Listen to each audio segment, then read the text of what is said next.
ये यूरोपीय मुल्क पुर्तगाल और वहाँ पर पार्कों में लोग चीज़ें बेचने वाले, ये जनाब देखने में तो लगता है ना कि बहुत बेचारे और इनके पास जॉब्स नहीं है, लेकिन मुझे बताया गया कि ये बहुत पैसे कमा लेते हैं। इनके पास जो चीज़ें हैं ना वो चाय, बिस्किट, पापड़ी और चाट है, स्पेशल किस्म के जो गोलगप्पे और पान।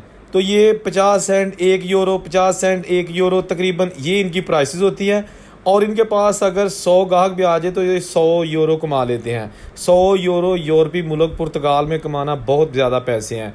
तो ये आप देखिए, ये पार्क मार्टिन मुनीज़ का इलाका और यहाँ पर जो गोरों का इलाका है वो देखिएगा कितना साफ़ सुथरा और डिसेंट तरीके से लोग यहाँ पे ख़रीदो फरोख्त कर रहे हैं और खाने खा रहे हैं। आप देख सकते हैं कि ये जनाब वही एरिया जहाँ पे देसी कम्युनिटी नहीं रहती, लेकिन शहर एक ही है।